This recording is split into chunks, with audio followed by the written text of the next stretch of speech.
Hello everyone, welcome back to SSB crack exams. मैं हूं अनुराधा और आज के सेशन में मैं हाजिर हो चुकी हूं with some important words from where the synonym questions do come for your upcoming defense competitive exams like NDA, CDS, AFCAT, Territorial Army and so on. यहाँ पे हम लोग कुछ क्वेश्चंस प्रैक्टिस करेंगे और हम ये भी देख लेंगे कि डिफिकल्टी लेवल कैसा हो सकता है, सिनोनिम टॉपिक से किस तरह के क्वेश्चन आ सकता है, ऑल्सो क्वेश्चन पैटर्न क्या हो सकता है फॉर योर अपकमिंग एग्जामिनेशंस। सो आज है पार्ट 3 का सेशन। इससे पहले हम 2 पार्ट्स में ऑलरेडी बहुत सारे क्वेश्चंस जो हैं सॉल्व कर चुके हैं, देख चुके हैं। तो अगर आपने वो 2 पार्ट्स नहीं देखे हैं, I would suggest you to first watch them, go through them, learn them and then you can carry on with this series of expected questions asked from the synonym topic.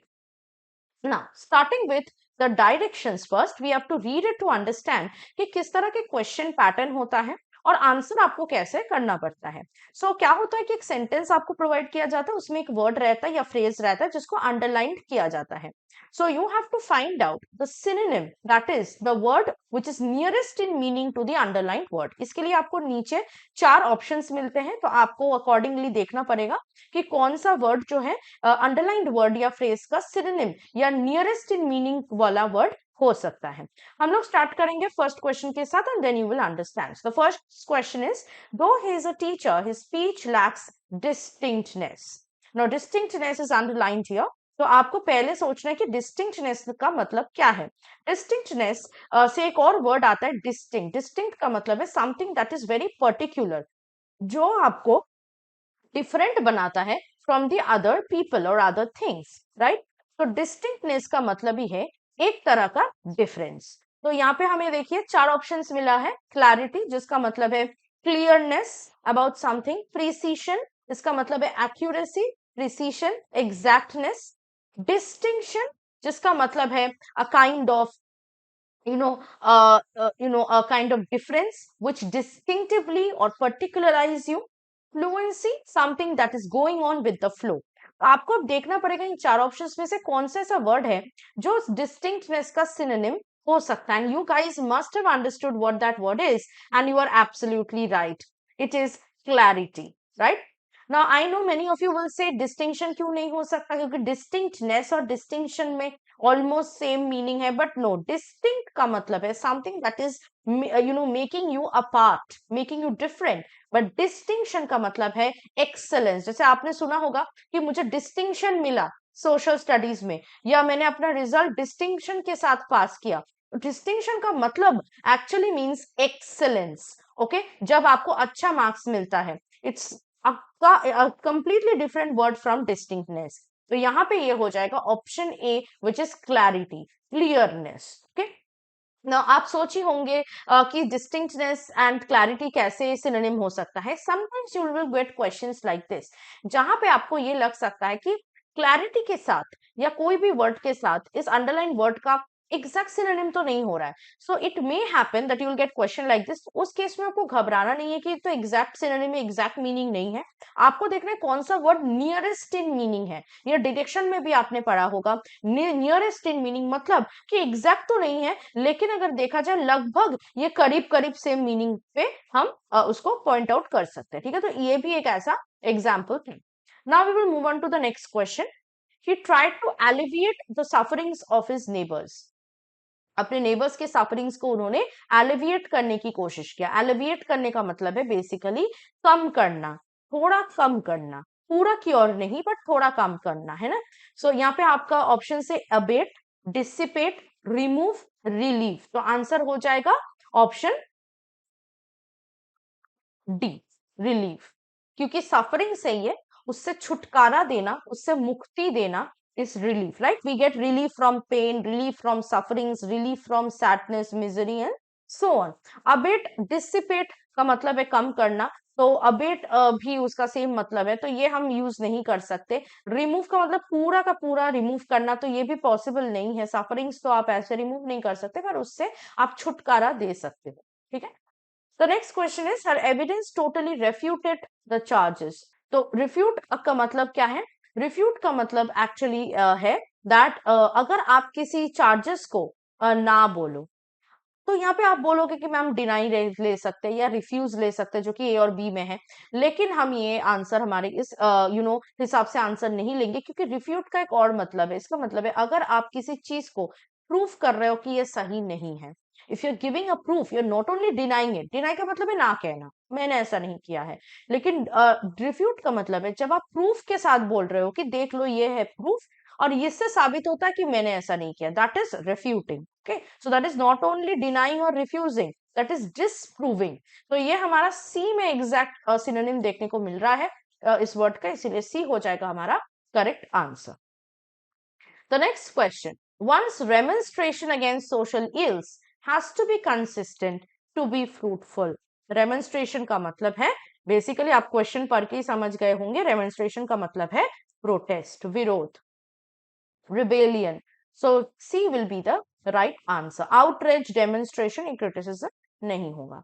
Next word है the song had a next question, that is the song had a soporific effect on the child. Soporific का मतलब है जिससे सुन के नींद आ जा रहा हो, sleep inducing. अगेन एग्जैक्ट हमें सिनोनिम मिल रहा है डी में, D is the right answer in this case. अब अगर आप देखोगे बाकी ऑप्शंस में भी सूदिंग, ओके, नाउ सोपोरिफिक का एक और मतलब सूदिंग भी है, ठीक है।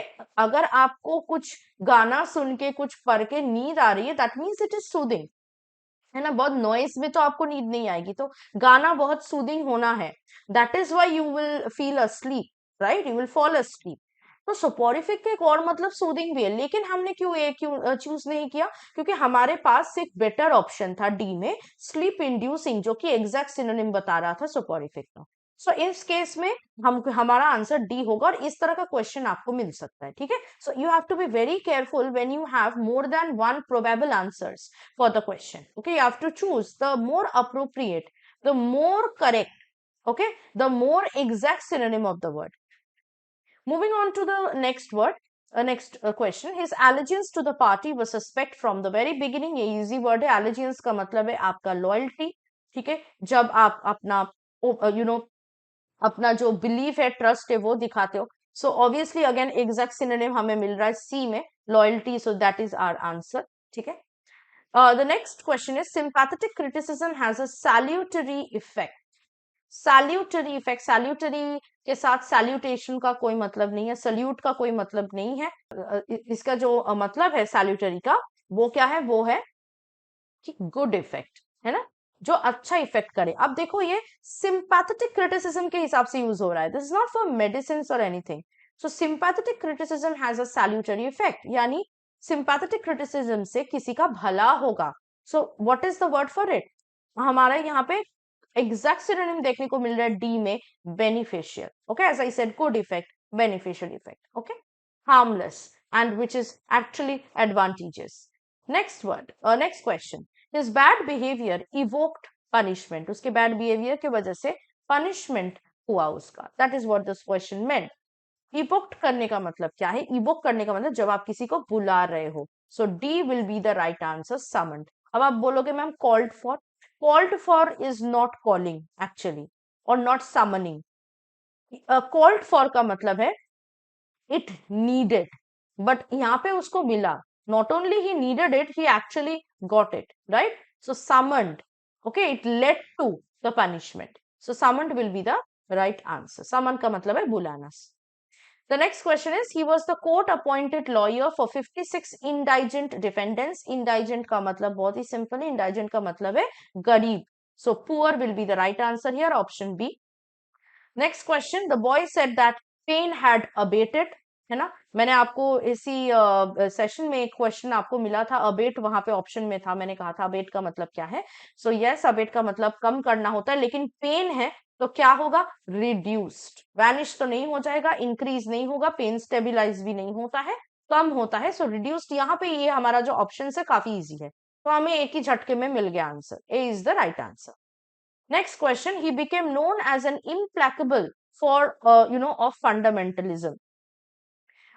Implacable, यहाँ पे implacable के लिए ऑप्शंस क्या क्या दिया गया देखिए, relentless मतलब टायर्ड, अनटायरिंग, ठीक है, जब आप टायर्ड नहीं हो रहे, relentless without being tired, pleasing, dangerous, courageous. So implacable का मतलब यहाँ पे होगा option A, relentless, without tiring. Okay, fundamentalism के लिए वो कभी भी टायर्ड फील नहीं करते। Next question is, the queen was aware of the insolent behavior of the lords. This is a very very important word. ये insolent word काफी बार आपके एनडीए सीडीएस जैसे इंपॉर्टेंट डिफेंस कॉम्पिटिटिव एग्जाम में आया है, synonym या एंटोनिम में, कभी क्वेश्चन में कभी ऑप्शंस में। तो इंसोलेंट का मतलब आपको पता होना इंपॉर्टेंट है। Insolent behaviour of the lords, lords के इंसोलेंट बिहेवियर के बारे में क्वीन को पता था। तो इंसोलेंट का मतलब एक्चुअली है इंसल्टिंग, इम्पोलाइट, ठीक है, रूड, इम्पोलाइट, बैड बिहेवियर मतलब, सिंपल। सो सी हो जाएगा करेक्ट आंसर, क्योंकि वायलेंट नहीं होगा, polite is a positive word, insolent is a negative word, तो हमें यहाँ पे नेगेटिव वर्ड ही यूज करना है, which is C, that is insulting. Okay, next question, momentous change are taking place in the social and economic life of India. ना, momentous का मतलब ये नहीं कि जो मोमेंट के लिए हो रहा हो। Okay, momentous and momentary are different things. ये जो मैं बोल रही हूँ कि एक मोमेंट के लिए हो रहा हो, दैट इज मोमेंटरी, जो कि बी में भी आपको देखने को मिल रहा है ऑप्शन में। मोमेंटरी का मतलब है टेम्पोररी। मोमेंटस का मतलब है जो कि बहुत बड़ा इवेंट हो, something that is very big, very significant, like a historical event, that is called moments. तो यहाँ पे क्या क्या ऑप्शन में, notorious which is bad, official, enormous. तो हमारा आंसर क्या हो जाएगा, option D, enormous, which means big, huge, right. Next question, she is pretty insipid young lady. Insipid is also an important word, बहुत बारी आया है डिफेंस कॉम्पिटिटिव एग्जाम में। इंसिपिड का मतलब दो है, मैंने आपको कहा था दैट इंसिपिड अगर आप फूड या ड्रिंक के लिए यूज करते हैं, इसका मतलब है something which lacks taste, which is tasteless, which has a bland taste, which is no odour, no flavour, okay, boring. लेकिन अगर आप इसको इंसान के लिए यूज करते हो तो इसका भी मतलब हो जाएगा डल, बोरिंग, अनइंटरेस्टिंग। तो यहाँ पे obviously we are getting the exact meaning of it, dull, in C option. So C हमारा आंसर हो जाएगा यहाँ। The next question is, she thought that running into her old friend was a stroke of fate. Running into, this is a phrase, phrasal verb, okay? So running into का मतलब है when you run into someone, you unexpectedly meet that person. आपको पता नहीं था कि वहां पे मिल जाएगा, ठीक है, वो आपको तो लेकिन मिल गया, तो it's like sudden unexpected meeting with someone, right. तो यहाँ पे ऑप्शन ए में है meeting by chance, colliding, travelling with, quarrelling with. So obviously हमारा आंसर ए होगा, बाय चांस अगर आप किसी से मिल जाते हो। Next question, he was a charismatic leader. Very easy word, charismatic मतलब अट्रैक्टिव पर्सनालिटी, एक charisma है, जिसको हम हिंदी में कहते हैं ना कि उसके अंदर एक चार्म है, चार्म से ये वर्ड आया है, charismatic। ओके, सो यहाँ पे ऑप्शंस पढ़ लीजिए क्या क्या, exceptionally fascinating, particularly popular, popularity के साथ charisma का कोई लेना देना नहीं है, कंपल्सिवली प्लेजेंट, प्लेजेंट के साथ भी नहीं है, स्ट्रेंजली हॉन्टिंग उसके साथ भी नहीं है, तो किसके साथ है, फैसिनेशन के साथ। So A will be the right answer, exceptionally fascinating. Okay, तो next question is, he is an indefatigable worker. ये एक ऐसा वर्ड है जिसको देख के स्टूडेंट्स कंफ्यूज हो जाते हैं, आपको कंफ्यूज नहीं होना है। इनडिफैटिगेबल, फैटिग वर्ड के साथ, फैटिग वर्ड आपको यहाँ पे मिल रहा होगा ना, फैटिग का मतलब ही है टायर्ड, राइट, टायर्डनेस, उसको हम फेटिक कहते हैं या फैटिक कहते हैं। नो, इनडिफैटिगेबल वर्कर, इनडिफैटिगेबल का मतलब है टायरलेस, जो कभी थकता ना हो। ओके, तो ये आप याद रखिएगा, B is the right answer for this question. Next question is, the two executioners approach the tree with a red mark on its side. Executioners, executioners कौन होते हैं, जो एग्जीक्यूशन करते हैं ना, execution does not mean executing laws. Here, execution means giving someone capital punishment. Capital punishment का मतलब आपको पता ही है, फांसी लगाता है जो, जल्लाद कहते हैं ना हम लोग, तो उनको कहते हैं एग्जीक्यूशनर्स, जो फांसी लगाते हैं according to the state order, या फिर अगर किसी को लीथल इंजेक्शन देके कैपिटल पनिशमेंट मिलता है तो उनको वो इंजेक्शंस देते तो उनको कहते हैं एग्जीक्यूशनर्स। तो यहाँ पे आपको मिल ही गया होगा, आंसर डी में है, those who inflict capital punishment, they are executioners. Okay, so D is the right answer. The next question is, he is very intelligent but ill favored by nature. Now ill favored is a bit a tricky term. Ill favored का मतलब ये नहीं है कि luck, favor, now here favor does not means किसी के लिए कुछ करना, favor का मतलब है जिसके फेवर में लक या किस्मत नहीं था। क्या मतलब हो सकता है, गरीब पैदा हुआ था वो, बाय नेचर इल फेवर्ड है, यानी उसको लक ने, किस्मत ने फेवर नहीं किया। Okay, that means ill favoured means ugly, जिसको देखने में, जो देखने में अच्छा ना हो। The nature has not favoured him by giving him और हर गुड अपीयरेंस, यानी इन शॉर्ट इल फेवर्ड का मतलब है अगली। ठीक है, बहुतों को लगता है इल फेवर्ड का मतलब क्या हो सकता है, गरीब पैदा हुआ होगा। नहीं, इल फेवर्ड का मतलब है अगली, नॉट हैंडसम, नॉट ब्यूटीफुल पैदा है। ठीक है, चलो नेक्स्ट क्वेश्चन है, people thronged to pay homage the departed leader. ये बहुत इजी वर्ड है। होमेज का मतलब है श्रद्धांजलि, जिसको हम कहते हैं कोई पास अवे हो जाता है, एक्सपायर कर जाते हैं, गुजर जाते हैं, तो क्या करते हैं लोग या फैंस फॉलोअर्स क्या करते हैं, उनको श्रद्धांजलि देते हैं, ट्रिब्यूट देते हैं, है ना। So homage is that only. B में हमारा उसका एग्जैक्ट सिनोनिम मिल रहा है, tribute. So B will be the right answer. The next question is, for better health we must refrain from smoking. Again a very easy word. Refrain का मतलब है दूर रहना। यहाँ पे ऑप्शंस में dissuade यानी किसी को persuade ना करना, demotivate करना, desist दूर रहना, prevent रोकना, curb control करना। तो आपको पता ही है refrain का मतलब दूर रहना, इसीलिए B हो जाएगा correct answer, desist। Next question है, the article was so well written that it merited careful study. Article इतना अच्छे से लिखा गया था कि उसको केयरफुल स्टडी की जरूरत है, राइट। मेरिटेड, मेरिटेड का क्या मतलब हो सकता है, ऑप्शंस में देखिए क्या है, deserved, encouraged, prompted, supported. Article क्या कर सकता है, आर्टिकल इतने अच्छे से लिखा गया है कि उसको केयरफुल स्टडी की जरूरत है, यानी he deserves the careful study, है ना, वो लायक है केयरफुल स्टडी का।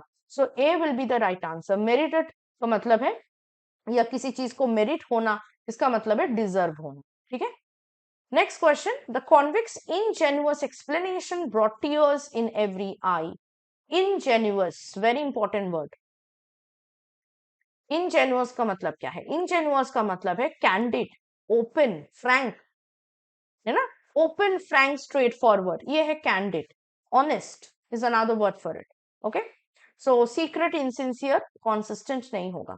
Next question, the enormity of the population problem is irksome. Enormity का मतलब क्या है, यहाँ पे ऑप्शंस में देखिए क्या है, इंटेंसिटी, वास्टनेस, क्रूअल्टी, फ्रेजिलिटी। हमें पता है सी डी तो बिल्कुल नहीं होगा, ए हो सकता है या बी हो सकता है, तो इसका आंसर होगा B, vastness. Enormous, enormity, they are both same. So enormous, enormity is the noun, enormous is the adjective. So enormity matlab something that is big. So vastness is also same, it also means big. Next question, he induces human being to want things they don't want. Induce करने का मतलब है influence करना, persuade करना, लोगों को वो चीज मांगने के लिए जो वो नहीं चाहते। So what is the word for it? Influence, dictates, persuades, appreciates। इसका मतलब हो जाएगा सी, persuade करना, यानी kind of pestering, kind of convincing that please do this, do this, do this, do this. You don't want to do this, but still I'm telling you and nagging you to do this. So that is persuading. Influence is a positive word. Here induce is a negative word, right? So influence का, आप मेरे को देख के influenced होंगे, इसके लिए मुझे आपको नैग नहीं करना पड़ेगा कि करो लो कर लो कर लो, आप मुझे देख के इन्फ्लुएंस्ड होंगे। लेकिन ये ह्यूमन बीइंग को वो काम करने के लिए मजबूर करते हैं जो वो नहीं करना चाहते, so it is negative, right. तो क्या हो जाएगा, इन्फ्लुएंस नहीं होगा, परसुएड होगा। डिक्टेट्स भी नहीं करते, डिक्टेट का मतलब है कि उस पे आप राज कर रहे हो, ऑर्डर दे रहे हो, तो ऑर्डर भी नहीं दे रहे हो बट आप नैग कर रहे हो, उसके पीछे पड़े हो। ठीक है, so C will be the right answer. तो these were some of the questions that I have seen, have come a lot of times before in your written defense competitive exam in English paper. So अगर आप ये questions को अच्छे से पढ़ के जाती, you remember them and you also try to find out the synonyms of the words that are there in the options, then you will get to know a lot of words and their synonyms. So study at least 3 to 5 synonyms of each word like this and please learn and revise them. ऐसे अगर आपको अपने upcoming ND और CDS 1 2024 exam के लिए भी preparation करना है इंग्लिश के लिए, तो आप हमारे लाइव बैच में ज्वाइन हो सकते हैं और हमारे साथ अपनी एग्जाम के लिए तैयारी कर सकते हैं। अगर आपको बाकी कोई भी रिटन डिफेंस एग्जाम के लिए भी तैयारी करने की जरूरत हो तो आप हमारे ऐप को डाउनलोड कीजिए। ऐप में आपको बहुत सारे कोर्सेस मिल जाएंगे, उस कोर्स में आप सब्सक्राइब कर सकते हैं और आप अपनी फुल फ्लेजेड पढ़ाई स्टार्ट कर सकते हैं। इसके साथ साथ अगर आप कोई भी कोर्स को एनरोल कर रहे हो तो उसमें वॉरियर 10 का कोड यूज कीजिएगा एनरोलमेंट के वक्त, ताकि आपको हर एक कोर्स में 10% का डिस्काउंट मिल सके। That was it from my side. ये था part 3 of the series of synonym questions that I have started. मैं बहुत जल्द आपके साथ नेक्स्ट पार्ट के साथ मिलूंगी for the same series. For that you have to stay tuned with us and always stay positive and motivated. जय हिंद। अगर आप एक डिफेंस एस्पिरेंट हैं और SSB interview, NDA, CDS, AFCAT जैसे एग्जाम्स के लिए प्रिपेयर कर रहे हैं तो आप एसएसबी क्रैक एग्जाम्स के कोर्स को चेक करना ना भूलें। आप हमारी लर्निंग एप्लीकेशन को गूगल प्ले स्टोर से भी डाउनलोड कर सकते हैं।